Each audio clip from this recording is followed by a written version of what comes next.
Good morning. I'm James Katiri. I'm local director at Metro Bank Orpington, and I'm presenting today alongside Emma White, who's partner and head of cloud accounting at A4G LLP. We have a Q&A box throughout the webinar, and we shall answer these at the end. So please feel free to type away and ask as many challenging questions as you want of myself and Emma, and we will do our best to answer them. So Emma's going to speak afterwards, but in the meantime, I'm just going to tell you a bit more about Metro Bank, and today we're going to explore some different funding options that we have available to customers. So first of all, just want to touch on the independent service quality results from the Competition and Markets Authority. As you can see, Metro Bank has continued to perform very well in this. We're actually due for the updated survey, so it comes out every 6 months to come out mid to end of February. So hopefully, Metro Bank will have solidified its position as number 2 in overall service quality and number 2 for online banking. We're actually the number 1 high street bank across both personal and business, which has been a really good achievement and something we are very proud of at Metro. So a lot of you on the call will already know about Metro. You might have met me, you might have met my colleague Natasha Goodman, who is local director for Bromley store. I believe she's also on the call, avidly listening in. We have a number of stores throughout the southeast and Kent.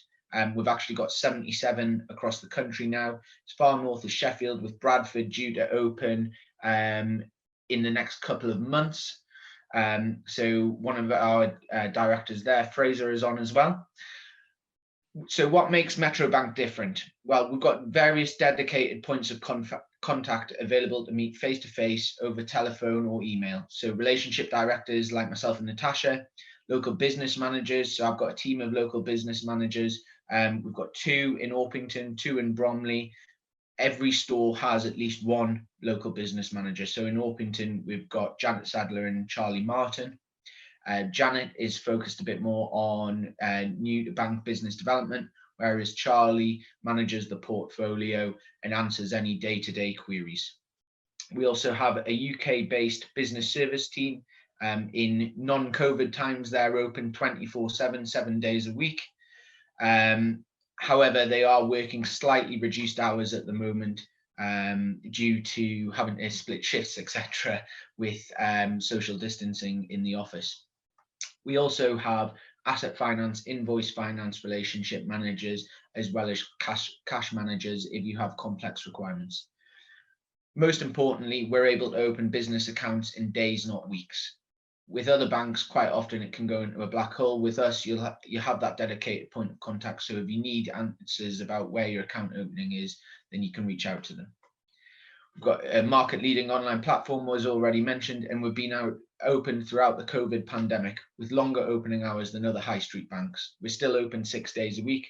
We've just taken the decision to temporarily close on a Sunday, obviously under government direction. However, we are still operating 10 till 4 p.m. at present. So we're seeing good flow of people coming into the stores. There's a complimentary private banking offering for high net worth individuals. Attractive deposit rates across business and personal. They're not as high as they were due to the market movement, but they're still very good compared to a lot of the other banks at the moment. And the safety deposit boxes in every store. Ultimately, there's probably about 2,500 in Orpington, and they vary in size and vary in rate. So if you have a need for that, please do reach out.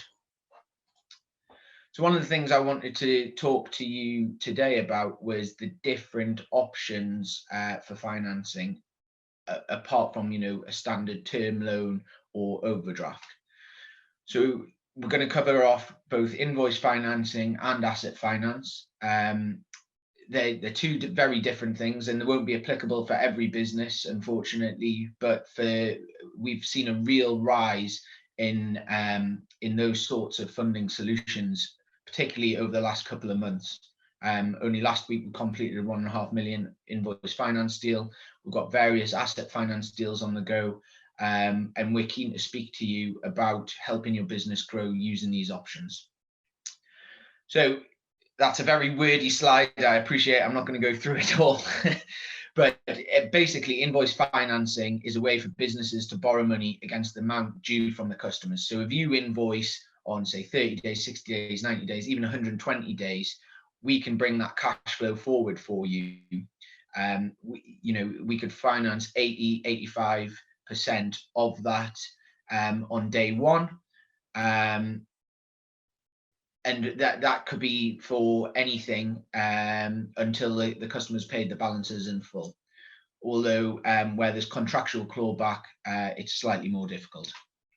Businesses pay a percentage of the invoice amount to the lender as a fee for borrowing the money, and it can solve problems associated with customers taking a long time to pay. So even if you're offering 30-day credit terms, quite often, and particularly at the moment with COVID and what have you, people are looking to stretch credit terms, which will then impact your cash flow. Invoice financing is also often known as accounts receivable financing, or simply receivables financing. The customer will often not pay immediately for the goods that it purchases. The purchasing company is given an invoice that has the total amount due and the bill's due date. Offering the credit to the customer ties up funds that a business might otherwise use to grow and invest. It's short-term borrowing extended by a lender to its business customers based on unpaid invoices. So this doesn't apply to every sector, obviously. However, as you can see here, there's a list of the main sectors that this is applicable for. We often see it in recruitment, contract cleaning, manufacturing, printing, wholesaling, whatever it may be, but particularly for recruitment, cleaning, logistics, etc., we see a lot of firms within the industry using this particular type of financing to allow them to expand and to grow. So invoice finance features and benefits, and there's various different providers out there, but Metro Bank has a couple of really kind of unique things and key features that help us offer a really quality service. So one of the things that we really differentiate on, and this is not just with invoice finance or asset finance, it's across our transactional banking piece, is that local relationship manager. So all invoice finance relationship managers will have less than 50 customers. It's often 150 at other banks. We also only offer a 1 month notice period. So you can cancel the service within 28 days. Sometimes other banks and other providers will have a 3-year contract, potentially even longer, but generally a 12-month as a minimum. We, however, want to support your business. So we give a 12-month agreement, despite only there being a 1 month notice period at your end. And that shows that we are confident in the service we offer and that you'll be happy with it. The facility can grow as your business grows. So as your invoices grow, we can look to increase the size of the facility as well, meaning that it's often much more suitable for a growing business than an overdraft. It can also be significantly cheaper. And of course, we also allow for bad debt protection. So moving quickly on to asset finance. Asset finance is quite simply the financing of assets. So it could be vans, cars, machinery, whatever really. We have a dedicated team who will assist the customer throughout. Simplified approach to deals below £150,000. So we're able to get credit agreed within 48 hours if all the information is provided. We refinance the existing unencumbered assets to support business growth. We've got a strong appetite for used assets up to 15 years old, and we help with the purchase of key business assets, preserving cash flow for business expansion. Again, asset finance and invoice finance, we're seeing so much greater use of these types of financing facility.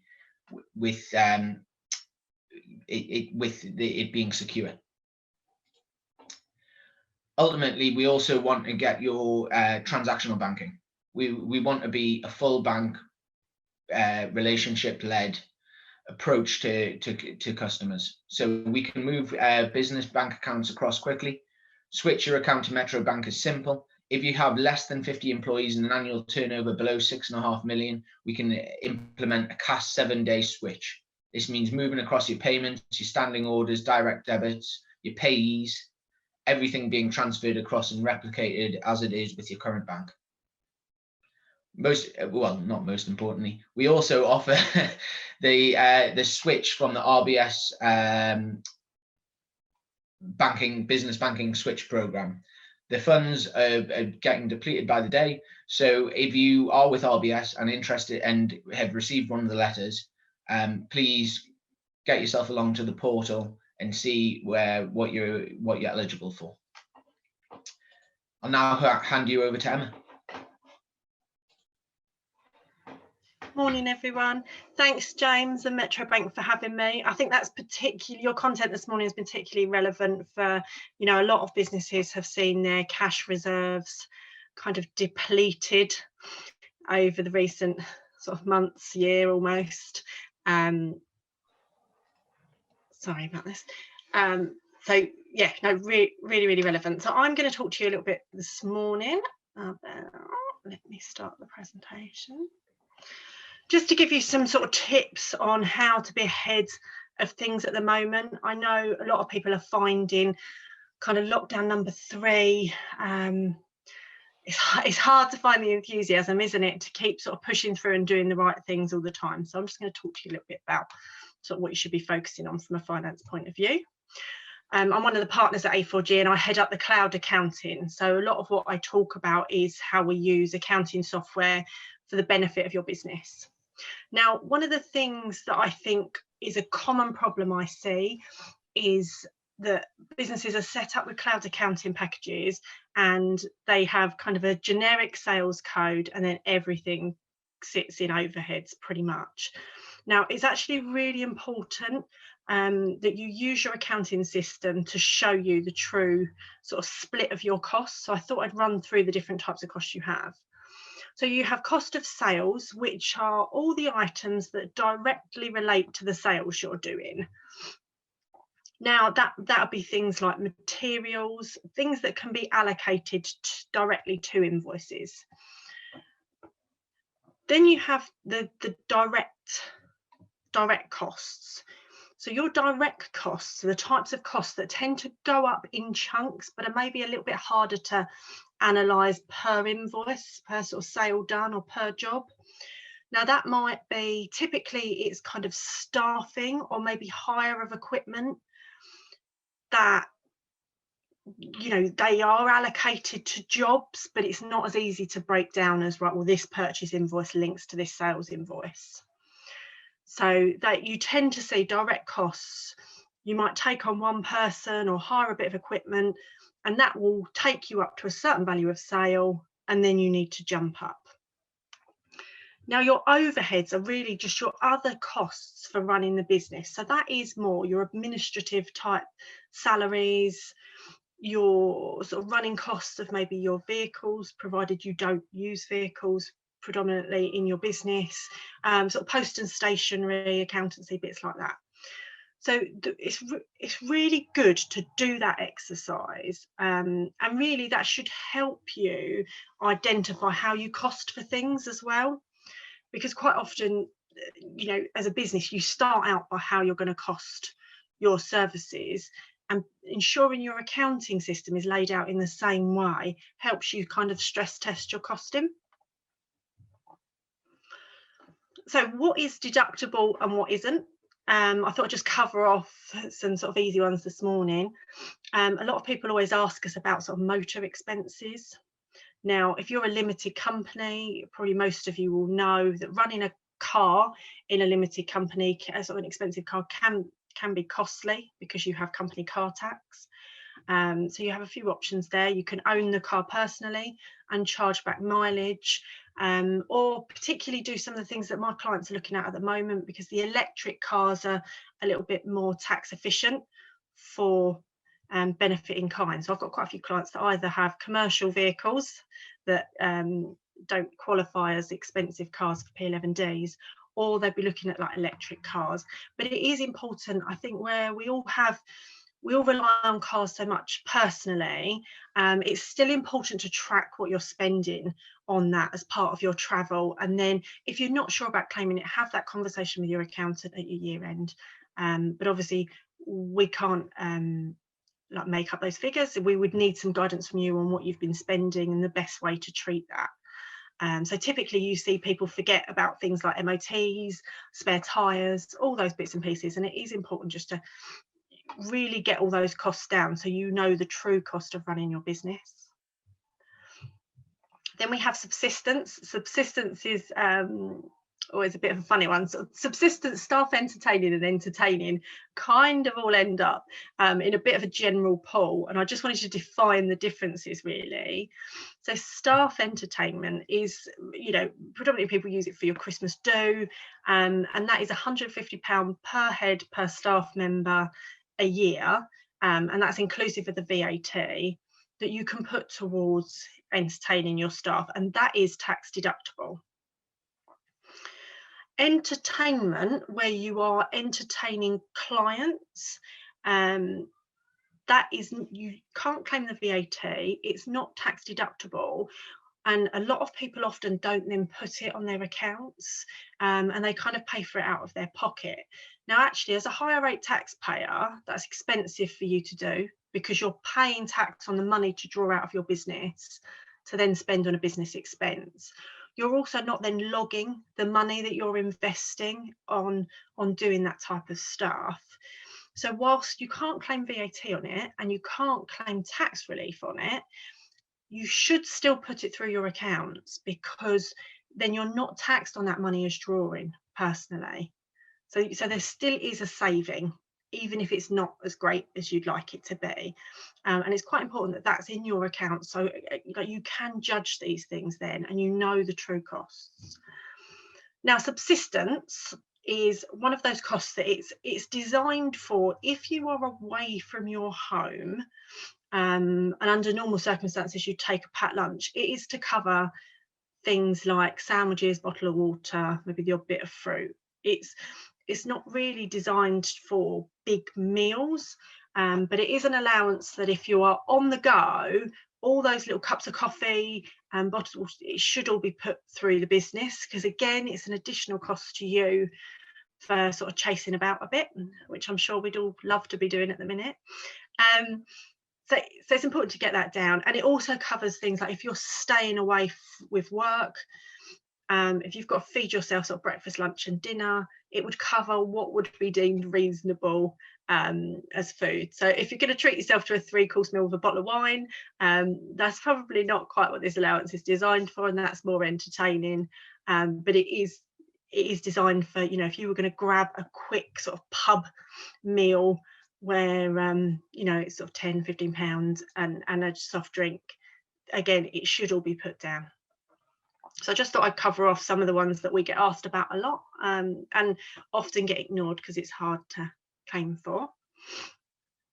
So some of the other commonly missed expenses are things like mobile phones, because I think we all rely on them as our precious lifeline to the outside world. Use of home as office. So all of you will probably be using your home more than you did a year ago. So that's definitely one to cover. Laundry and cleaning. So if you're going onto sites and things and you're having to do more laundry and cleaning than you usually would, there's a little allowance for that. And quite often sort of small bits of equipment or equipment that has been introduced to the business as you set it up. Again, it's just important to record these items so you know where you are. So in terms of cloud accounting software, we really love Xero. It's definitely by far the sort of higher end of the cloud accounting products without being more expensive than its competitors. I mean, there's some phenomenal information on the system that if you do use Xero, you might not be particularly aware of. And I wanted to kind of raise awareness about how accounting systems should be used. So the dashboard is like the cloud accounting, anywhere, anytime. You feed into your bank, so you've got live information about your bank activity, and you can really collaborate with your accountants easily. But the dashboard, you can set it up to track certain types of expenses. So if you're worried about, maybe you might be worried about entertaining, or how much you're spending on marketing, or what your staff costs are, you can link those to the dashboard. But it also gives you a really nice summary of cash in, cash out. That just means you can see if you're constantly paying out more cash than you're getting in. It kind of draws your attention to a problem really easily. And all these softwares are kind of designed for you as business owners, and not necessarily for us as accountants in mind, which has been the big switch to how accountancy products were previously designed. So the sales and purchasing side, what I love about cloud accounting, and what I don't see enough people embrace, is really using the tools that are there to raise your sales invoices as the work's completed, email them from the system. It's got easy tracking of when people have opened stuff, and it's all there. Then you can check stuff on the go before you get to a customer about what money they owe you, and have those conversations with them.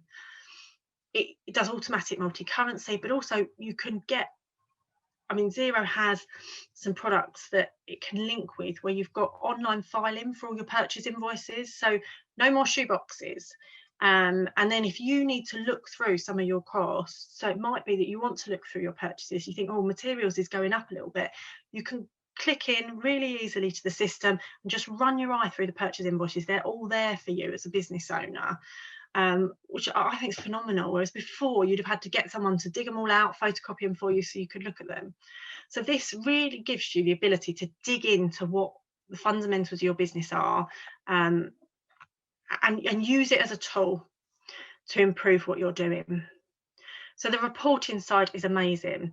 So actually you can track your projects or departments really easily, which gives you the ability to do three-way reporting of profit. So you can look at profit as a whole for the business. You could also look at it per salesperson, per area, and also your activity type. So it might be that you do different, multiple levels of activity, and actually you want to look at whether that type of work you're doing, is that the most profitable, or are you making money on it? And quite often, one of the areas of business is driving the most profitability, and certainly at the moment, you can then look at how do you do that more. So you can really customize the reports that you're getting from these systems, and it easily integrates with other industry specific apps to make your whole customer experience a bit better.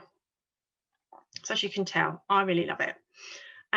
But I thought I'd give you a few tips on the 6 habits that I'm seeing are habits that have been adopted by some of the businesses that are really on top of things at the moment and are seizing the opportunities. So keep your finances up to date. Try your best not to make it a big job, because then you haven't got your up-to-date information, and you are behind your competitors when you're doing stuff like that, because your competitors, they might be the people that are on top of their numbers. They know what they're doing well. They can identify problems. You also need to be claiming for everything. Now, there are tax savings there, but also it's really important, especially at the moment, that you understand everything that goes into running your business, and look at the areas that you might need to sort of trim. Not enough business owners use their accounts package to stress test their costing. Back in the day when you set up your business, you might have decided that you're going to cost things based on X percentage of margin. I don't see enough businesses telling their accountants that actually their accounts don't seem right because then they cost it based on 40% margin and the accounts are showing 30. And this is the type of interrogation you need to be doing into your finances at the moment. Is your costing right? Is it taking everything into account? Has it been reviewed in a while? And your account system is able to give you that information to help feed those discussions if you use it in the right way. Now, for many of you, the likelihood is you've sat down and done a bit of a break-even analysis in the last 12 months. And what I mean by that is the number of sales that you need to do just to pay the bills, where you've trimmed all the bills back. Now, that information or budgets you've set can all be entered into your account system so that you can get some really easy reports on, are you achieving that on a monthly basis? You know, are you meeting your budgets? Have you overspent in a certain area which you hadn't budgeted for? But actually, it doesn't take that long to get that information into the account system, and then the reports are all there. So I think often some of this stuff, people think of it as a really big exercise. It's going to take a lot of time and analysis, but actually if you set it up in the right way, that final step when you've done your break even or your budgets of putting it in your account system, you know, it might take you half an hour, but actually it gives you some very easy information for you to compare to on a month by month basis. And with the account systems, you can do really great reports month to month. You know, you can do December versus November. You can look at this December versus last December. You know, it's all there, and we're happy to help businesses with that. Obviously, cash is king. And what I mean by that is, you know, it is a relationship you have with your customers. No one likes doing credit control, or very few people like doing credit control, but actually there are some very important conversations that need to be had at the moment, and avoiding chasing debtors or just speaking to your customers about the money they owe you and how they intend to pay it back is absolutely vital. So you need to be doing everything you can to protect your cash and get cash in as quickly as you can. And then obviously using this time to fix problems or find opportunities for your business. I think a common theme of meetings I have with business owners is normally all about the things they'd like to do if they were given a few extra hours in the day, and trying to find the balance of having some more time available. You know, I think for a lot of us, we have been given a little bit more time to do these things. So do use it, you know, look at your finances, see which bits you need to review. But also when I'm talking about finding opportunities, you know, it's a fantastic time to, you know, consider updating marketing materials, look at your website, making sure you're talking to all your customers about everything you do as services, you know, not necessarily just the one thing they buy from you, but actually you've got a little bit more time to have those conversations to say, did you know we did this? Same with your suppliers, talk to them about their business, talk to them about who they could refer to you. It really is important just to kind of seize the opportunities and not be a bit deflated by the current situation we're in. So that's me. And these are just a couple of lists of the things that we do for a lot of our clients. So we set up and train clients with Xero, but it's not a standard setup. We'll look at bespoking that for your business. We have quite a simple 5-minute cash flow tool that can be downloaded from our website, just to give you a picture as to how much money you ought to have set aside at the moment for taxes and things. We undertake pre-year-end tax and business planning. So we'd always meet our clients 6 to 8 weeks before the year end, because it's quite important that you understand what the businesses that you might be presenting soon will mean for credit rating, funding, all those types of stuff. And then we've developed a service in the last 12 months, which is our breakthrough service, which is where we are helping businesses set achievable targets, sort of a bit of mentoring with the finances, how they can use the information and really drive their business through. So that's sort of sales and marketing, HR, we cover it all. So it's just people having a bit of a business mentor at this time. So thanks ever so much for having me. We're going to open up to our question and answer session now. So James, are you back with us? Yes, I am. Fantastic, thank you. Well, I think one of the questions that is probably best you answer, and is actually one we've dealt with a couple of times, is about sort of trouble opening business bank accounts at the moment, and whether Metro Bank are taking on new customers. Yeah, sure. We are taking on new customers. There has been a slight blockage, I guess, with the bounce back loan scheme. So we've been seeing a lot of fraudulent applications for that.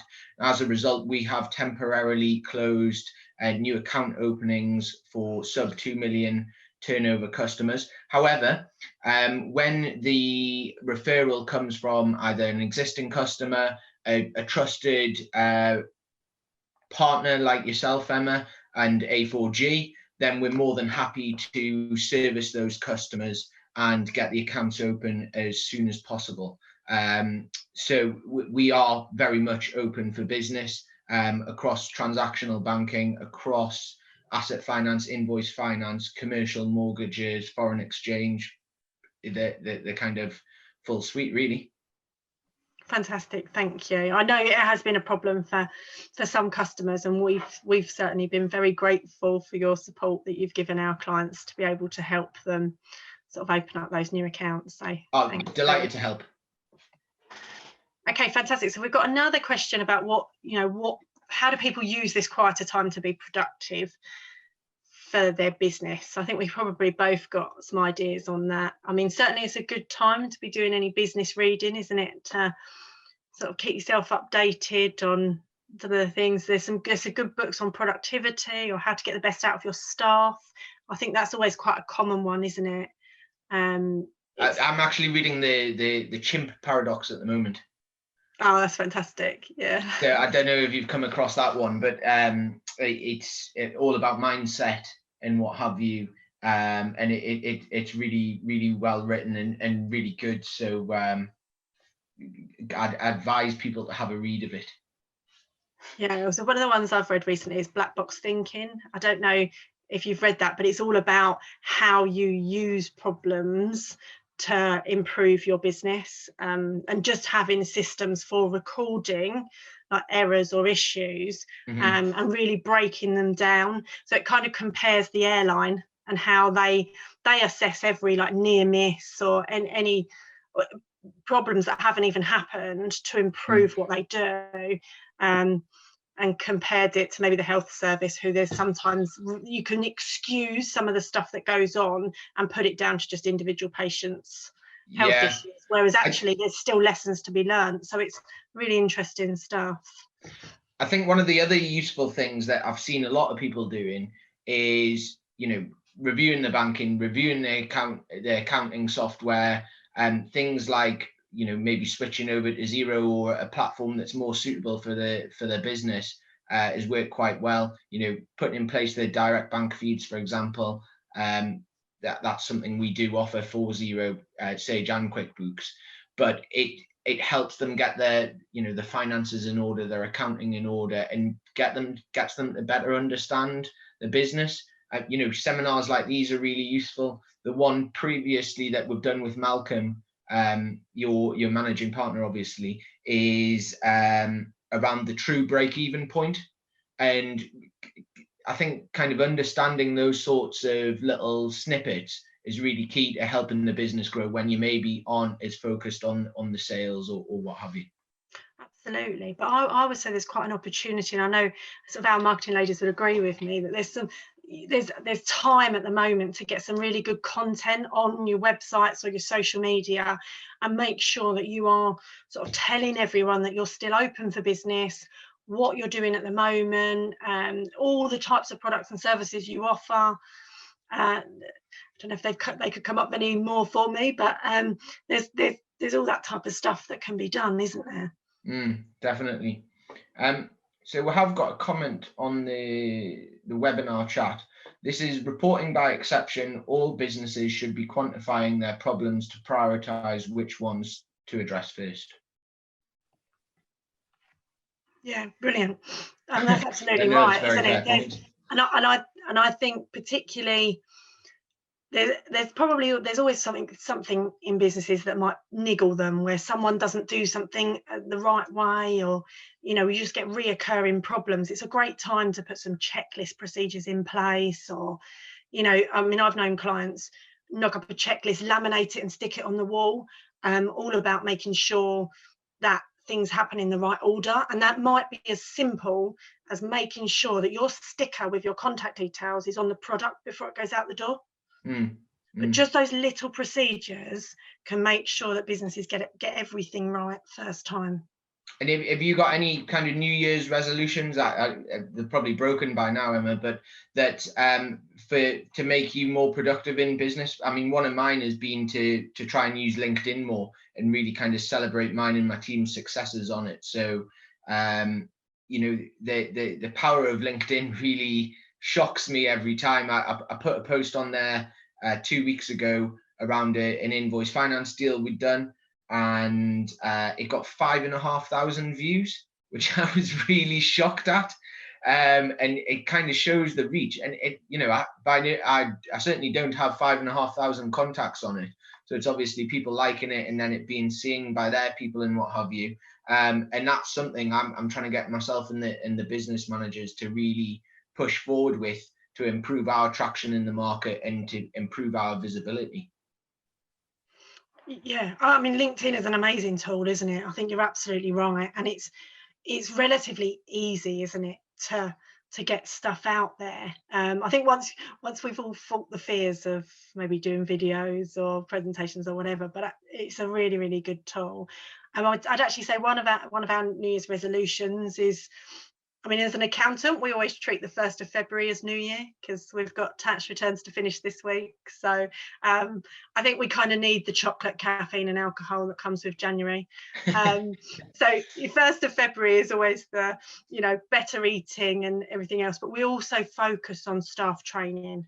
What do we want to implement as a training plan this year? What do we feel that we need to share with staff? So we're doing quite a bit around sort of customer service and kind of the message that, the sales team who deal with the customers tend to talk about the business, and actually how that sort of transfers through everything we do. So, staff training is a really good investment at the moment, is maybe teaching some of your staff multiple skills so they can cover roles and stuff. Well, interesting that you say that, actually, because one of the things we've done in the stores is, when Metro Bank originally started, it was very much split as a cashier and a customer service representative role. So you'd have people behind the cashier line, and you'd have people who go and open accounts and deal with kind of more queries and what have you, changes of mandate, etc. We've now moved to multi-skilling, essentially, and having colleagues doing both, so we can run a little bit leaner throughout the pandemic. Obviously, we've got 4 cashier points at each in each store. We can't use them all at the moment because people are too close. So we have had to multi-skill colleagues and alter business hours, etc. as a result. Yeah, absolutely. And I think it's always one of those things, isn't it, for business? Like, I suppose I always see things from the finance side, but it's always, maybe Joan raises invoices, Joan takes 2 weeks holiday, and the invoices don't get raised for 2 weeks. It's like, well, that multi-skilling means that you're not missing gaps when people take holiday. And I think, if we get to open up properly by the summer, we could all be missing important staff that actually. I'm straight off on holiday, so don't contact me in July. Yeah, exactly. So it's a good time, isn't it, to share that? Exactly. So one of the things there as well is, when you're looking at your banking arrangements, if your business is slightly more complex, if you have a finance team in there and someone specifically who deals with the banking, there's different permissions you can put in place on, for example, the commercial online banking portal. So you can have people who input and then people who verify, and you can have multiple different users with different permissions, which allows you to get a bit better grip on it, but also means you don't have that key man risk of depending on one person. So if, for example, they're laid low by COVID, they go on holiday like I'm planning to, and they don't want to be disturbed, it's not an issue. Yeah, absolutely. I think that's a very real risk as well. It's actually probably more at the moment is the sickness. I think, we do know that actually I think it's a bit uncertain how people are affected by this stuff. And I think multi-skilling is useful, and another perspective on a job role and how a job's done. They might bring efficiencies that they see that can improve the process. So it's always it's good to have sort of the roles undertaken by different people at different times, just so it's how it all improves. 100%. And perfect example today, we've had to change the speaker lineup slightly because one of my colleagues is now ill with COVID, unfortunately, so we've had to adapt there. And you just don't know how it's going to impact day to day, because anyone can all of a sudden get a track and trace ping, and then they're potentially out of business for 10 days. So we've had a couple more questions. So do you have to coincide a move to Xero from a current accounting system in time for the start of a new financial year, or can it be done mid-year? What's the ideal situation? Fantastic. Really, really good question, actually. I mean, I would always recommend that you pick, it doesn't necessarily have to be a financial year, but if you're VAT registered, a VAT quarter end, because it's nice to tie it all up, tidy it off, and then transfer. So you can move mid-year. I just wouldn't move mid-VAT quarter, just because you want the time to be able to do the VAT return properly, and there's a process we go through when we do conversions that we're very careful about checking balances match, and that there's no quirks that happen on data transfer. So it is important to plan that properly. You're absolutely right. And does Xero work seamlessly with a WooCommerce WordPress website? Do online orders automatically appear in Xero, or do you need an interface in between? Normally with things like that, it would depend. They normally have an interface, but the great thing about the reason I love Xero is it's open source at the back end. Now, I don't profess to be an IT expert, but my understanding of what that means is that it is easy integration. But quite often those type of systems, the sales tend to sit and they transport in the invoices. But I know sort of our IT guy was involved in working with a platform where sales, and he actually wrote a little bit of software for us for one of my clients that automatically moves the sales in. So, that was straight over my head, Emma, so yeah, I'm glad you could answer it. Yeah, they're quite easy to slot in, is my understanding, but I'm more than happy to sort of deal with that question kind of separate to the webinar in more detail. Good. And then Paul Baker has added in a comment. Another good book is Traction, Get a Grip on Your Business. So I haven't read that one. And then anonymous attendee, who seems to have asked every question, says, thank you, that's great. I'll get in touch with Emma separately. Brilliant. Perfect. I suppose the only thing to add before we wrap up is if anyone else has got anything that they've been doing that has been really successful that they'd like to share with the other attendees as like a little extra tip for what they think people should be focusing on at the moment,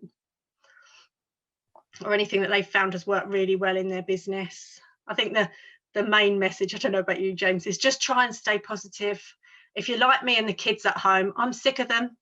Absolutely sick of them. How's the homeschooling going? Sorry? How's the homeschooling going? Yes, yeah, I mean, Terribly. They haven't learned anything. Yeah, lots of bribes. I mean, it's one of those things, isn't it? I think you're taught that you're meant to be able to reason with children, and but I find bribery is most successful. So. Good. Yeah, I'm just glad I don't have kids at the moment. So Natasha Goodman, who's my equivalent for Bromley, has been having a right trouble with the homeschooling. She says, I feel your pain. So yeah, I think they definitely behave better for their teachers, but it's and trying to explain the importance of work to a 7-year-old and stuff, it's all quite interesting. But so I think we'll all be very glad when the vaccine rolls out and we can get back to normal. But there's certainly some stuff we can do with the opportunity of a little bit less chasing around in the car and a little bit more time for sort of working on our businesses. So fantastic. Well, if there's, oh no, something else has come in. Do you have any sense of how a hospitality business who can't necessarily get consistent income in right now because of forced lockdown closure would be judged for some sort of first-time lending now? We would generally look at whether the business was a viable going concern before. So by that, if the business was on the decline prior to COVID, we probably wouldn't look to lend because COVID would have compounded that. However, we expect hospitality to fully come back. When I've spoken to other hospitality clients, we have heard that August was the best ever month because of Eat Out to Help Out. Might not have helped the COVID cases, but it certainly helped the businesses, which I guess was the real aim of it, to give them that little bounce that they needed. So we would take everything into consideration. As long as it was a profitable business beforehand, and there was there's no reason why we wouldn't envisage that continuing after COVID. So there's a very good possibility we would look to lend to them. However, let me caveat that completely and say each bit of lending is on a case-by-case scenario. We would need to look at your accounts, speak to the management team, etc. But please do get in touch. We would love to help. VAT auto returns from April, if under the starting amount, currently manually entering using Excel with money in, money out, and how much left?